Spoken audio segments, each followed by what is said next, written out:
There's the old story. There's an old some Silicon Valley genius once told me. He said that what you have to understand about a system is a system always gives you what it's designed to give you, and if you don't like what you're getting, you have to change the system. So show business keeps getting shows that are getting 1 million viewers or 500,000 viewers. These tiny audiences, and they keep saying, the audience is fragmented. The audience is fragmented. But I keep telling them that their system is fragmenting the audience. That they're getting what their output is based on their input.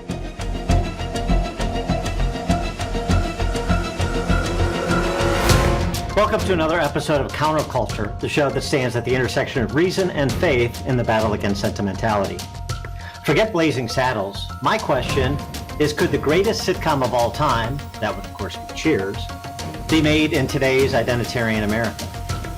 And I don't mean a reboot where Sam Malone is a trans woman who leaves Fraser Crane at the altar because he thinks she's a lesbian with unresolved feelings for Diane Chambers. Well, our guest on this episode is perfectly situated to answer that question, as Rob Long was a writer and producer on Cheers. Long went to Yale and then UCLA Film School and spent his career as a screenwriter and producer in Hollywood, yet came out the other side a conservative. Imagine. America needs an Operation Warp Speed to develop a vaccine from whatever antibodies are running through Rob Long's mind. That experience makes Long well-positioned to address another pressing matter, which is whether or not the censorious vibe in America, including its art world, is poised for a shift. There's a commentary making the rounds from a gentleman named Santiago Pliego, who argues such a movement is afoot. He writes, and I'm quoting, "The vibe shift I'm talking about is the speaking of previously unspeakable truths, the noticing of previously suppressed facts. I'm talking about the give you feel when the walls of propaganda and bureaucracy start to move as you push. The very visible dust kicked up in the air as experts and fact checkers scramble to hold on to decaying institutions.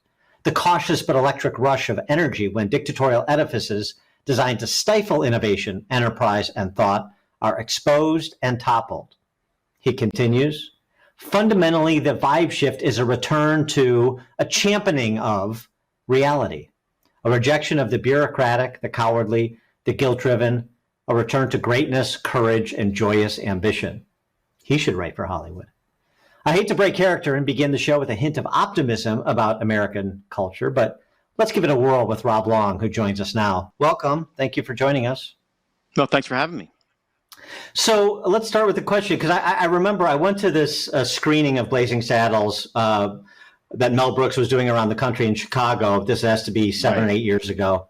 And you'd watch Blazing Saddles, and he would come out and tell stories for an hour. And he was probably in his early 90s at the time, and he was still sharp as a whip, and just it was so much fun. But of course, the first question that everybody asked on the tour was, could Blazing Saddles be made today? And he said no, of course. And he said, let me explain something to you. I don't mean, no, I couldn't make it today as, a guy starting out in Hollywood when I made it. I mean, I couldn't make it today as Mel Brooks with 50 years behind me of success in Hollywood. And so, things have have declined further in the last 7 or 8 years. I remember Steve Carell saying, could make The Office today. So I want to put that to you. I mean, seriously, with, Sam Malone as the Lothario, could Cheers be made today in the way that it was made in the 80s? Well, no. And I always refer to one thing that's not even really ideological. It's just it's the way people think about reality. There's one of the best episodes of Cheers. I can say it was really because it was way before my time. I joined in the 7th season. It was my first job, actually, as a writer on Cheers. I was 24. So when it started, I was kind of still in high school. And it was one of the best episodes was, I can't remember what happened, but Sam and Diane, so Ted and Shelley Long were in a relationship, and it was stormy and love, hate, and all that stuff. And they're having an argument, and Sam says something, and Diane slaps him. And there's a brief moment, and then Sam slaps her back. And then she slaps him again. Exactly. Yeah. And then he slaps her again. And they slap each other 3 or 4 times. Now, there is no way that that scene would be on now. Not a chance. Which is too bad because it's really funny. The audience loves it, and it's contextual. It makes total sense in character. Everybody watching that knows exactly what's happened. I say what's surprising is that this was all. I have to reset my. Was that this all took place in, I don't know, 1982, 83, 84, which depends how old you are, depends on whether you think that's really old. But it wasn't like, this is not like from the 20s or some like dark ages, but it was true to relationships, and everybody knows what a relationship is. So there's all sorts of other ways it also could not be done. I mean, most of what Sam Malone did for jokes was hit on women, but that one idea of a relationship between two people you knew well, that seemed like it was funny because it made sense, because you understood who these people were and who they were to each other. You just couldn't do that. And when you can't tell the truth, you're in trouble. And I remember, because I've seen every episode, 10 times. I remember okay. Thank you. I remember that scene, and after they stopped slapping each other, it's like, what happened? And they started slapping each other with meat, and Sam Malone says, I don't know, we were slapping each other, and then it got weird. Right? Yeah, right. So, I mean, just sort of the comic relief of it. I mean, there was no maliciousness. I mean, it wasn't a domestic battery. It was, but right, But the lines got redrawn such that, like you say, there's no that you can't display that sort of authenticity. Yeah, well, I think that's the word, authenticity, and also specificity. It's like no one was making an argument about domestic violence, that it was okay. No one was saying, "See, this is normal."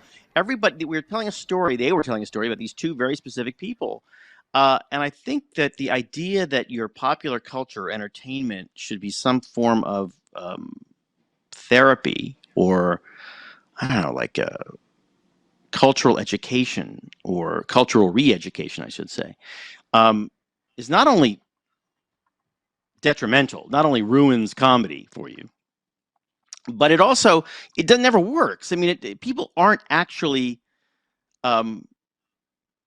moved that way when they're watching something that makes them laugh or makes them cry or makes them scared. That's what entertainment is. It's they don't actually learn things. I mean, the little metric I always use in terms of politics is that the generation that was raised on the really anodyne, kind of very soft sitcoms of the 1950s, the Leave It to Beaver generation. Well, they grew up to be, rioting in the streets as hippies. And the generation that grew up on the very progressive, noisy Norman Lear comedies of the 70s, they grew up to vote for Reagan. So you never really get what you think you're going to get. So why even bother? Why not just try to be funny and specific and interesting? The number one show in the nation, which beat the Cheers, they were on at the same time for a couple of years anyway, was The Jeffersons. Mm-hmm. I mean, with that, I don't know, Black Americans were 15% of the population then, maybe 14, maybe 13. I think they're 13 now. Like, okay.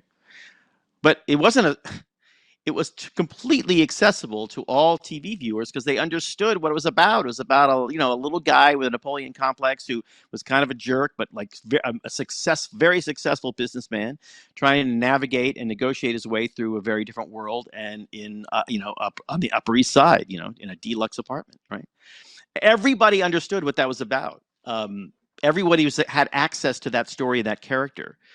The fact that he represented racially only 12 or 13 or 14 or however you measure percent of the population was sort of irrelevant to what made the show popular and funny and great. And I feel like we've just lost that. We just don't do it anymore, and it's very strange to me.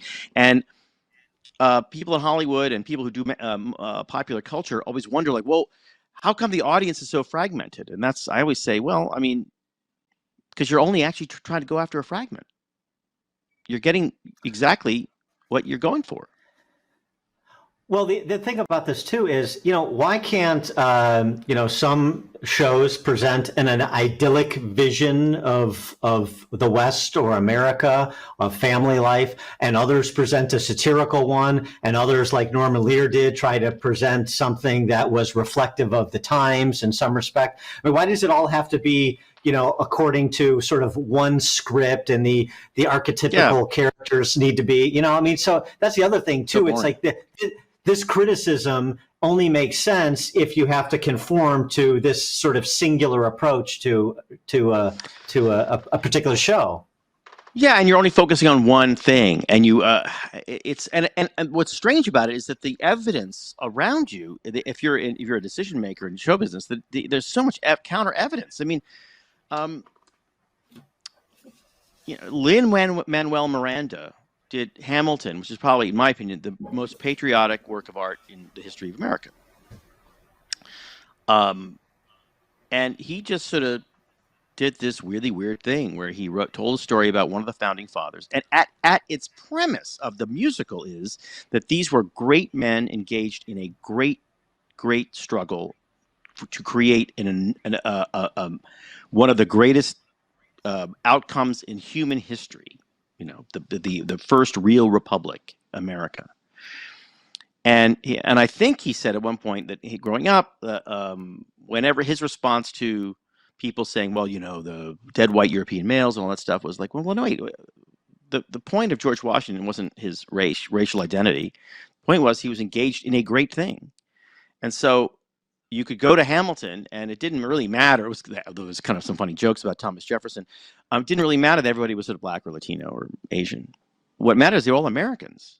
And it was very powerful, and it was completely accessible. I mean, I don't know, just financially, look at it. I mean, it was the biggest hit on Broadway, I think, ever. I mean, the guy's got hundreds and hundreds of millions of dollars that he earned from that work. I'd say the same thing for Mel Brooks. I'd say the same thing for, Norman Lear. Norman Lear's a great example because The Jeffersons was a Norman Lear show, but so was All in the Family, which was broadcast in the early 70s. And it did reflect reality, which was that there were a lot of families living under one roof, and they all disagreed on politics and culture, where the country was going. And that was exactly what was happening in America. Now, Norman Lear was a very progressive Democrat, very progressive liberal. But even he, trying to create a show, and I know he wanted to, he was trying to sell progressive liberalism to America. And All in the Family is a gigantic hit. I mean, it's hard to imagine just a TV show that captured the national conversation like that show did, at a time when the country seemed to be spinning out of control. I mean, we talk about now like everything's terrible now. I mean, everything's great now, especially compared to then. But he thought he was trying to convince Americans that progressive liberalism was the way to go. But unfortunately for him, he was too good. He was too talented. So he created these indelible characters that were really interesting and funny and powerful. And the character he created, Archie Bunker, the famous, loudmouth, bigot, working class Queens patriarch, turned out to be, yes, he was all those things. He was a reactionary. He had paleo social and political views. He had all sorts of things now that we think, oh, well, even if you're a so-called conservative now, you'd think, oh, it was a little too far. But on the other hand, he was a hardworking American who wore the uniform, who fought for America, and he was the only guy in the house with a job. He had two jobs too, and he paid for all the food, and he was a little cranky, and he was funny. And everybody knew everybody had a guy like that in their life. And he was the hero of the show. And Norman Lear, it drove him crazy. But he was just too good. He created a character. It's not the same thing as saying people agreed with him or people approved of his politics. But he was the hero. They were watching this guy from a very different America kind of uncomfortably settle into a changed America, which is sort of what is the story of America from the very beginning. And I feel like we've lost that. We've lost everything. So everyone's so terrified of having those real conversations. They've forgotten that they're funny and interesting and surprising, and they capture a lot of people's imagination. There's the old story. There's an old some Silicon Valley genius once told me. He said that what you have to understand about a system is a system always gives you what it's designed to give you. And if you don't like what you're getting, you have to change the system. Mm-hmm. So show business keeps getting, shows that are getting 1 million viewers or 500,000 viewers or these tiny audiences, and they keep saying, oh, the audience is fragmented. The audience is fragmented. But I keep telling them that their system is fragmenting the audience, that they're getting what their output is based on their input. So if they started from the perspective of like, well, what if we were actually going for 20 million viewers? What kind of show would appeal to 20 million people? And that's one that's sort of universal, specific, but ultimately universal. And that's kind of where they've lost, I think. That's the biggest problem right now in our popular culture. It's not, I think, the wokeness, although that's part of a problem. That's maybe the symptom of it. But the biggest problem is that nobody's trying to talk to the people in charge think that all Americans are different and that they don't have anything in common, which is completely true. A very good friend of mine, a writer named Rod Barr, who wrote a really kind of fun movie, not a fun movie, but a really exciting movie, huge success, The Sound of Freedom. He wrote that last summer. It came out last summer. It was a giant hit. And he has a new movie called Cabrini out, which is this wonderful movie about America's only saint, America's first saint. And he said, yeah. We've never been as divided as we are now, but we're not as divided as people think. I think that's kind of true. Just going back to All in the Family, because it's so interesting, the Archie Bunker character. I mean, for people who remember the show, Archie Bunker's flaws would be exposed, right? As you said, it wasn't like you're agreeing with everything he did, but you understood it and you rolled your eyes at some of the things he said. But then there would be, episodes where Norman Lear is obviously, there's a moral to this story, and somebody like Lionel exposes Archie Bunker's bigotry in a way where Archie has to take a step back because he never looked at it that way, and he likes Lionel, and so maybe what I'm thinking about black people is wrong, and so forth. But again, sort of that nuance of flaws being exposed and people working through them, you need a bureaucracy for that. You need to take a die course. I mean, that's what has to be displayed, because that's how we do it now. There's no interpersonal remedy. And by the way, Norman Lear, as you were saying, founder of People for the American Way, I mean, he would have been vilified for the ubiquitous use of the N-word in Sanford and Son. He couldn't have gotten away with that. Right. No, and none of that. I mean, we've gotten so tripwire offended, right, that that the people who are the sort of not creating it so much as deciding what to put on, just don't want to bother.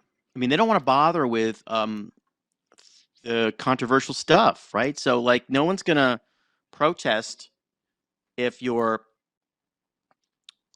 cast is diverse, even if that's weird or gratuitous.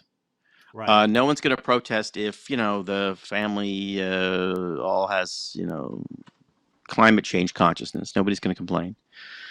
Nobody's gonna complain if you don't say Jesus. That's a big problem. I mean, 60% of Americans go to church, or they say they go to church, or they say they're religious. Nobody does in TV. TV families don't. The only one family that goes to church on TV is The Simpsons. It's true, and they. I mean, that's actually a pretty good depiction, by the way. I mean, Simpsons is kind of, in many ways, is a really great depiction of a family that's very close, and different, and argue, and get in all sorts of things, but they're very close. They're a family. They're a unit. But it's not because they don't like any of those things. It's because it's like, oh, what? That's going to offend people. So, or we're going to get in trouble. So why do it? And the result is, what you end up with is a lot of kind of like middle of the road anodyne stuff, or very quirky, weird stuff that isn't really very funny, or stuff that's skewed entirely to a certain kind of an audience or certain age. And the pickings get smaller and smaller and smaller and smaller and smaller, and then the audience gets more and more and more fragmented and slivered and slivered and slivered, and people wonder, okay, well, why are we only getting 900 or 1,000 viewers or 1 million viewers? And so, well, that's because that's who you're going for. There's a fear, I think, and I think it's stoked by everybody in the media, and I mean everyone. The fear is that you constantly need to deliver to your audience every single thing that they want, that you think that they want, and that you can do that. And You can't. The great thing about show business is that you can't reverse engineer anything. It's not like a piece of software. Some stuff works, some stuff doesn't. I mean, you and I will have different opinions on what's funny, what's not funny, what's great, what's not great. Some stuff is out of the box hit and you don't know why. Some stuff should be a hit and fails and you don't know why. That's the business. There's no way to fix it. That's what it is. And so the only solution is to try to connect with as many people as you can. And that doesn't mean telling them what they want to hear or trying to teach them a lesson. It means entertain them, to pick people that they understand and like or even love, even if they disagree with them, living real lives and having real conversations and falling in love and all sorts of things. I mean, that's what we do. And I think we've stopped doing it, which is one of the reasons why sometimes it's people in the entertainment business are kind of freaking out because the audience is kind of going in weird different places. Yeah, especially in comedy. It's funny you talk about fragmentation and then and just bringing in Sound of Freedom too, because it seems to me that so much of the creative set on the left has fallen prey to what we usually get when conservatives try to do films or TV series. It's just like too on the nose, right? It comes across as preachy and saccharine.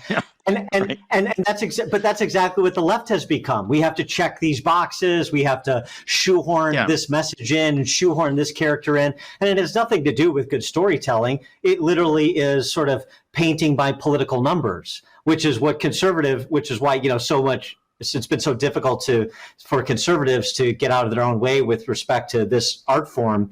And why Sound of Freedom was so interesting, because it was a good story with good actors, Caviezel, and especially Billy Camp, who's just a great character actor, added a lot to it.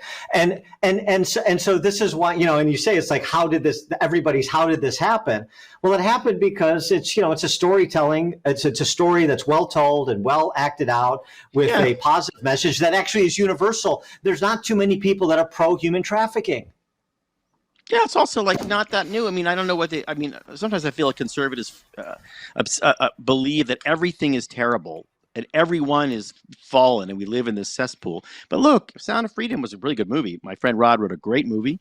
It was the direction was great. Caviezel was great. But as Rod told me, he said it's a Rescue the Princess movie. It's not like he invented the genre. Right. I mean, it's just basically Taken, right? It's just a Taken movie, or one of those movies where the guy comes in and saves the kid. What are you worried about? Like, don't overthink it. It's what it is, So, the problem with ideologues on both sides is that you don't want any loose ends. You don't want any room. You don't want any gray space, because that would interrupt your message. With the gray space in the room, that's where all of it takes place. That's where all the fun is.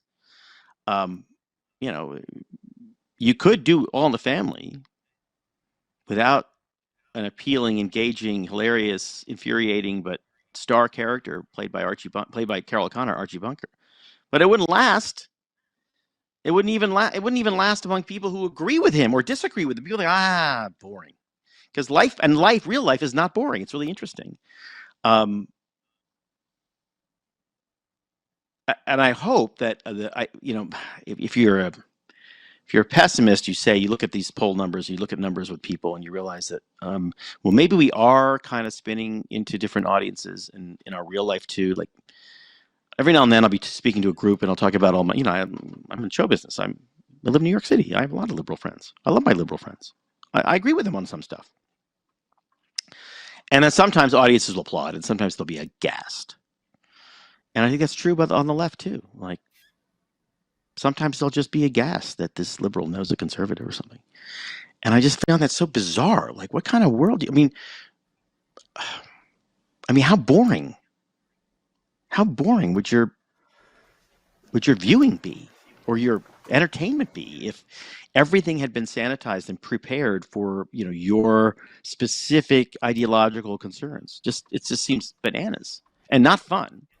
But I don't think we really are there. I think that there's a corporate and an economic desire to take us there. I think that studios and networks, news networks especially, can make a whole lot of money selling a product to 2 million people or 1.5 million people, 3 million people. But that's, if you want to entertain the world, or you want to even politically change the world, you need much bigger than that. You got to appeal to, you got to be broadly appealing. Well, so I want to get your reaction to that other piece that I mentioned in the opening, this vibe shift essay that's been making the rounds. Whether you see that happening within your social and professional circles, because I suspect what's described is happening, but it's going to be uneven across the country, both geographically and demographically. And one of the things that the author says is, I think this is happening, but the big question is not whether it's happening in pockets. The big question is whether it can be sustained, sort of this return to reality and uplifting the joyous and the creative and the innovative. And so in the creative world that you live in, I wonder what if any vibe shift you sense.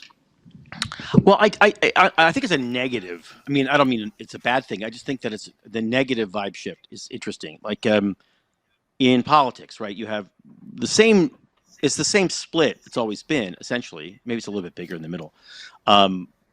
X percent of people identify with the Democratic Party, 40% Democrat, 40% Republican, and there's a big 20% in the middle. And traditionally, the 20% in the middle have been sort of undecideds or sort of not that interested in politics or just like not sure or willing to go either way. And now what you have is a 20% in the middle who just actively loathe and despise their choices, which I think double is haters. Double haters. And I think that's most people in the middle. That's a lot of people. And that's kind of negative, kind of bad, right? But it's also kind of interesting because there's a lot of energy in that middle. So what is that middle going to do? How are they going to thread the needle? Or maybe they're not going to. Maybe they're just not going to vote. Or maybe they're going to vote with their feet or something. Who knows? That's an interesting number for me. And the second thing is, I think that people, in terms of vibe shift, I've noticed people, I haven't had any conservatives say this to me, but I think there's a conservative version of it. But I have a lot of my friends who are, just say, hey, listen, I'm a very liberal, progressive Democrat. I'm a progressive liberal Democrat, they'll say. But, and then they'll list like 5 or 6 things that are kind of not liberal, progressive Democrat, that are maybe centrist. And that's interesting to me. I think as the desire of our, we have a sort of a binary system here in politics. The desire of the two parties just naturally, economically, this would have been an Adam Smith thing, to try to drag more people over to their side, where they have a moat and a castle, and it's a redoubt for each side, is turning people off. Most people don't live there, and it used to be that television, or entertainment, was a place that different people met, and then you met and you laughed and you enjoyed it, or you were excited or whatever. And I think that's gone. But I see little pockets of it, right? So the vibe shift is there are little pockets of people doing interesting, weird stuff. A lot of it is at comedy clubs. You go to comedy clubs today. Comedy clubs are completely obsolete for years after the 90s, the oversaturation of comedy clubs. And you watch TV, every channel you turn, every other channel had some stand-up comedy show where there was a guy in front of a brick wall making jokes. Right. I remember that. I was like, it was over everywhere. And there was a freight express train. The idea was you're a comedian, you get a little point of view, and then you do a bunch of shows, and then TV networks come and call you, and they give you your own show, and you're Seinfeld or you're Ray Romano or you're somebody like that.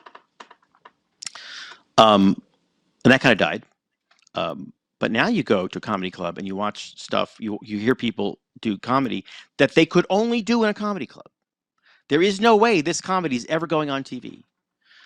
It is specific. It is weird. Sometimes it is unorthodox. Often, if you're a conservative, you think it's conservative.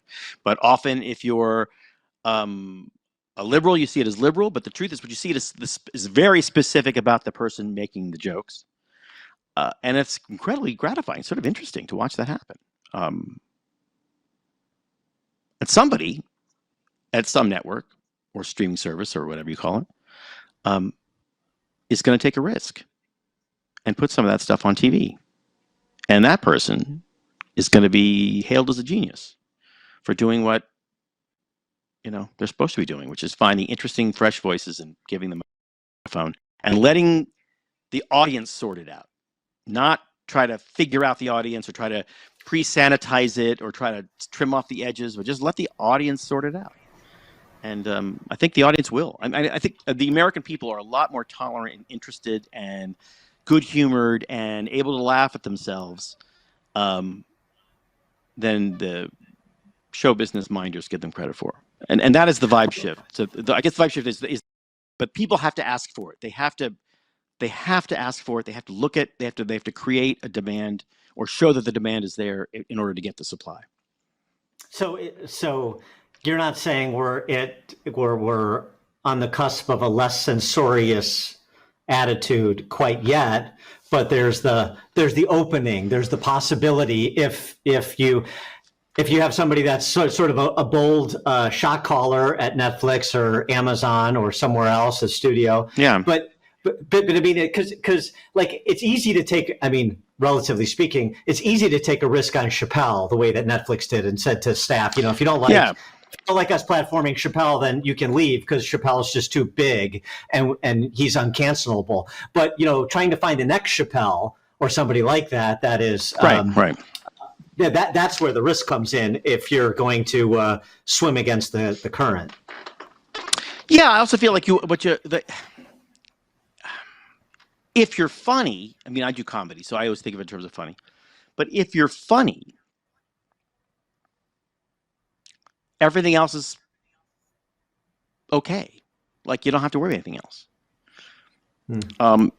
If you're funny when you're supposed to be funny, or you're scary, or you're dramatic, or whatever it is, then everything kind of takes care of itself. And there's no shortcut to that. You have to actually be funny. That's kind of why I like. I mean, I know everybody's kind of up in arms about the actual specifics of the app, but TikTok is really a fascinating place because there's a lot of really funny, very talented people on TikTok, young people, and they're doing kind of comedy that you're not really supposed to be doing. Mm-hmm. They're making fun of stuff. They're talking about big things, about cultural, third rail issues like trans stuff and LGBTQ stuff and religion. There's a woman, she's so funny, and she's on Instagram. I forget her name, but she does these weird parodies of young people doing live TikToks or live Instagrams. But she does them as she did a whole bunch of them as Mary, Mother of Jesus. Mary, Mother of Jesus, doing an unboxing of his Christmas, of Jesus' birth presents, and it's pitch perfect and it's hilarious. And I just think that I think that if she was on TV, if she's on Saturday Night Live, it'd be giant. Not because she's making fun of anything, but she's taking, if she's making fun of young people, which she's really doing, but she's just taking this great story, this sort of a universal Western story, and making great new content out of it. And I think a lot of people would look at that in show business and think, "Oh no, we can't do that. It's too interesting or too controversial." And unless you're Chappelle or you're somebody well known, or you're Ricky Gervais and you already have an audience and you are already rich, and these guys are great. Chappelle's brilliant, but unless you're one of those guys, you're just not going to put you on. And the problem with that is that no, that's what we're supposed to be doing. That's what a successful TV show is, or successful entertainment product is. It's this thing that captures the imagination of a bunch of people, and is weird and is idiosyncratic and indelible and unforgettable. I mean, I was talking to a friend of mine who was at a studio in October, and he was complaining about numbers and this and that and everything. And I was like, well, remember summer? I mean, this is not even remember. I'm an old man, but come on, not that long ago, every summer had 3 or 4 big comedies, big, loud, stupid comedies, right? They weren't I mean, nobody like worked that. I mean, people worked hard on them, but the story didn't matter. I mean, the story of Zoolander isn't really like, oh my God, this is Zoolander, brilliant. The story of Anchorman or Talladega Nights or any of that stuff. These are big, loud, noisy, hilarious comedies, and you went to see them in the summer mostly. And then for the next year or two, people would use. Sometimes they would put that stuff in they use those catchphrases. I mean, I was like.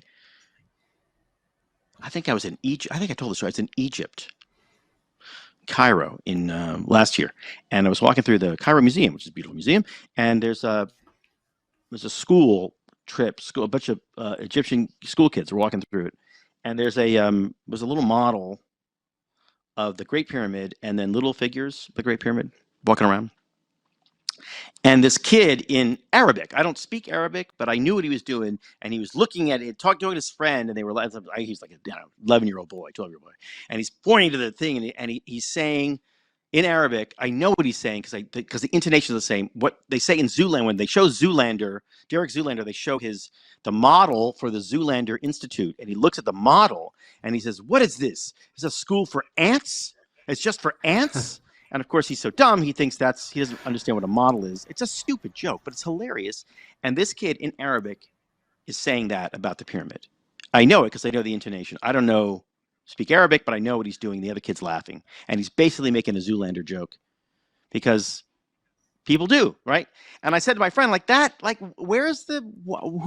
are you not making those? Make 10 of them. They don't cost anything. Make them. And he's like, well, it's hard because of this and that. And you give me all sorts of excuses. But I think the excuse is that people, when they made Zoolander or they made any of those Will Ferrell movies, they're always still really, really funny. They just kind of said, well, the executives anyway, well, I don't get it. Like, I don't really understand any of this. And the script doesn't make any sense. But I know Will Ferrell's really funny. And so is John C. Reilly. And I know Ben Stiller's really funny. So I'm just going to trust him. And that element is gone. I'm going to trust them to make this movie that I don't really get on the page. I mean, if you read the Zoolander script, it doesn't seem funny. It seems weird. But if you're like an executive, you're like, well, I don't know. I mean, Ben Stiller's funny, so he must know what he's doing. That's the shift we need to get to. And do you think, well, so social media, you mentioned TikTok, but separating out, the Chinese Communist Party influence there for a second, is social media, generally speaking, do you see that as a sort of cultural Zamostat? That's the place where it's going to come from. So there's going to be enough that gets past the minders and the fact checkers that's where, and you have these influencers right. and Instagram and so forth that make all this money because of the various things they do. A lot of it is not particularly culturally valuable, but regardless, that's where this stuff is going to come from. Yeah, look, I think I think what traditionally what happens is you see somebody funny or talented, and the history of the movie business, right? You saw funny, talented people on stage, the Marx Brothers, running around Broadway stage, audiences hooting and hollering, and you say, okay, Marx Brothers, make a movie, and the movie is Duck Soup or something, and it's kind of zany and crazy, and none of it makes any sense, and none of it's real, but it's all funny, and audiences loved it. And so okay, we got to find the next person who's on stage who's making audiences laugh. Same thing with stand-ups, right? This guy's has 20 great minutes at the Comedy Store. He's really funny. He's talking about his wife and kids. And let's give him a show called Everybody Loves Raymond, and it's a giant, runs for 11 years. Everybody makes $1 billion. It's a huge hit. So yeah, the traditional thing is to look at where the people are bubbling up through the cracks, and then to give them a shot in the big room. And that's the part that's not working now, is the giving them a shot in the big room. And look, show business is either going to say, we got to go back to what we do well, which is to find and source talent and then let them run free. Or show business is going to say, well, that's not for us, because that's underground material that's going to get us in trouble. We're going to do the safe, boring stuff over here, in which case it's going to be slow suicide. Because, the only thing they have right now is money, and they're running out of money. So if you don't have money, you really don't have a place at the table in show business. So I hope that all of that stuff will bubble through. The only downside to it is that now I think, especially in the right, I don't know if it's in the left so much, there's this kind of attitude that just being outrageous and insulting is entertainment, and just trolling is comedy, and it's not really that. Your audience is going to get bored of that. You might have a very tight audience that's going to pay you over and over and over again, but you're never going to play the big room. You just have to have a bigger, wider, more expansive point of view. And that said, there's some really funny people. Go ahead. Sorry. Well, no, that's what I want to get to. So is there anybody out there that's doing it right in a purposeful way? And I don't just mean like a one-off, like Sebastian Maniscalco pops through and now he's acting in addition to his comedy specials and so forth. I mean, like an enterprise that is actively trying to do something along the lines of what you're suggesting. Well, the Babylon Bee is always reliably good. There's a guy on, no relation to me, but there's a guy I've seen on Instagram named Ryan Long. Yeah. And he's from Canada, I think. And he does this it's a little bit kind of frat boy sometimes, as a kind of frat boy attitude, which I'm not as crazy about. But he does some very specific stuff that I think is really, really funny. I mean, all those people have a voice and a specific point of view.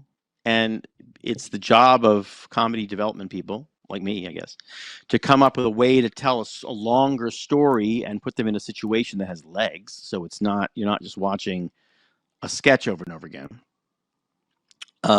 So that's the challenge, but it's not like we haven't done it before. There's a couple of people I really do like. There's that woman, I forget her name, and she does this great live parodies. There's a great female actor, comedian. Her name is Caitlin. I forget her last name. And she does great. She does this wonderful character stuff on Instagram and on TikTok. All these people should have their own show. I would give, or all these people would be what we call the breakout character on a sitcom. The funny person, the funny neighbor, the funny this, the funny that. But you have to first believe that being a little interesting and maybe a little bit offbeat and maybe not conforming to the current cultural fear is economically smart. It's good business. And right now, I think entertainment and industry right now isn't sure yet how to handle it. What about? And the way they're handling it now, I think is small. I mean, I'm just thinking about Andrew Klavan, right? A former Hollywood screenwriter, a very successful guy, and in more of a dramatic, obviously, than comedic. But he always talks about the need for conservatives to build their own castles. And there's going to be stops and starts. Some castles won't be that well constructed, but the need to build. And I just wonder if sort of conservative seed funders are missing the boat when it comes to the castles that they're underwriting. So when you're doing sort of documentary after documentary on a particular hot button subject, whether it's the border or election integrity, and you should be seeding more dramatic fiction, you should be seeding more efforts in the comedic space to help platform some of the talent that is out there. Yeah, but here's my experience with that, which I think generally I could agree with you. But my experience with that is the response to left-wing propaganda is not right-wing propaganda. Right. It's actual entertainment. I would say that my greatest frustration with the center-right kind of funding community is that they are excited about reaching their own audience. So sometimes you go and you'll have a project and you'll some kind of media project or business or a book even, and a funder will say, "Hey, do you think we can get Laura Ingraham to talk about this, or Tucker or Sean to talk about this?" And the answer is like, "Yeah, probably if it's good. I don't know, but like, why do you care? Like that's those people watching that show already agree with you. Why would you why put any effort into getting the people who already agree with you and entertaining them in terms of fan service? And if you really want to move the needle, it's the people who don't know they agree with you yet, or agree with you 57% or 60% of it, or maybe disagree with you but are addressable market. And I think the same thing for entertainment. The great news about entertainment now is that there's an opportunity to talk to most of Americans. There's an opportunity to sell a movie that's basically a Hollywood movie like Sound of Freedom, but sell it a different way, meaning get into front of audiences in a different way. But the idea of like making content that's going to advance your point of view just seems really, really, really boring to me. Something that I wouldn't want to watch. Whereas there seems to be this moment where there's an enormous amount of opportunity, to do an All in the Family again, say some version of it. But if you think that All in the Family is going to be, conservative or advance point of view, that the example of All in the Family in real life is that it won't, but it will be fascinating, and Americans will talk about it, and Americans will. I mean, I think that if we could bring back a show or a culture where people who differ politically, even deeply differ politically and generationally and culturally, are still sitting around the dining room table, even if they're yelling at each other and still talking, that would be a huge win. Like, that's a win already. Like, I don't, who needs it? But the idea that that people in the center right are going to come up with something that's going to advance the center right agenda, I think is sort of scary. I mean, and it's not going to do that anyway, and it certainly isn't going to be funny, because usually what those shows is, which by the way the left does very well, is make fun of the other side. But it's like, okay, yeah, all right. I mean, okay. I mean, I don't really. Maybe there's a small business there. Who knows? But it's nothing that I'm terribly interested in, and nothing that I want to watch. Successful shows and movies are about people, and even extreme people, even people who are objectionable in some way, but they're still people, and we still kind of we recognize ourselves in them, we recognize other people in them, and we're drawn to those. I think we're drawn to those experiences. So why overthink it? The other side is overthinking it constantly.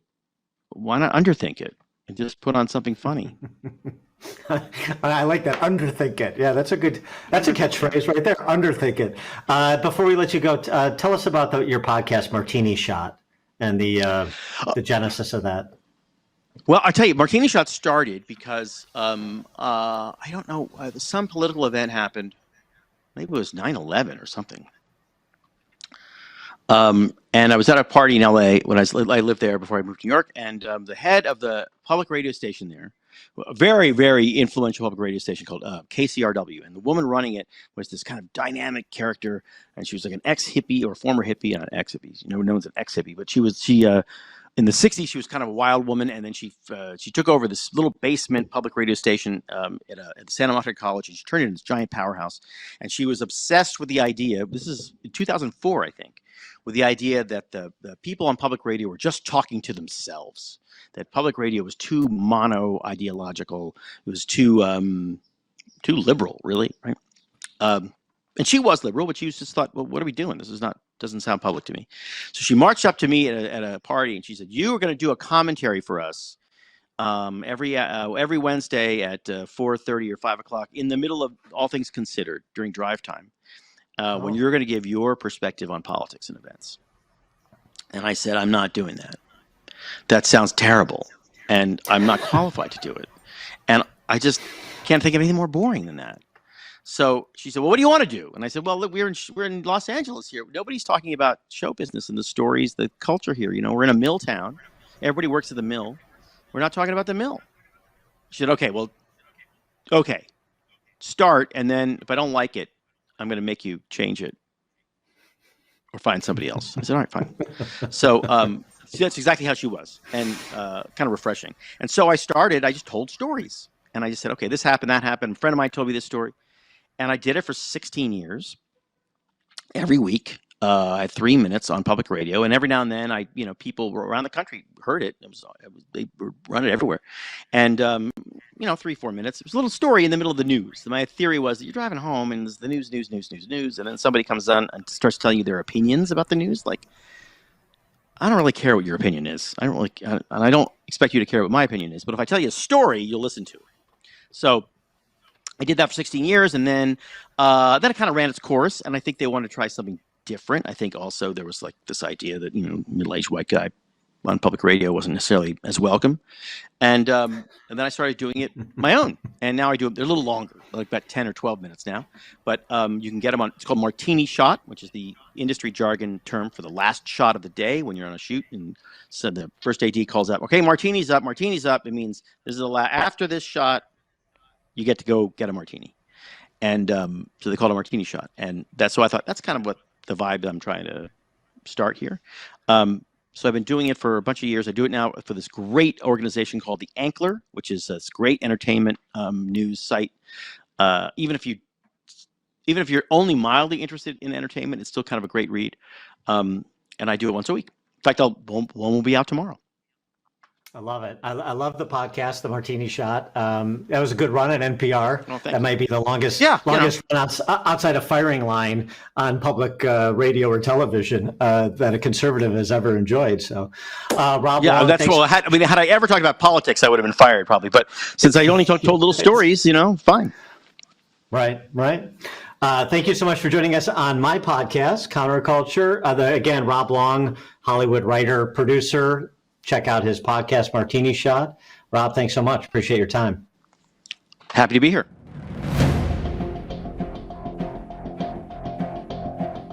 Please like this video and subscribe to this channel if you haven't already. And please leave a comment in the comment section. We'd love to hear your thoughts.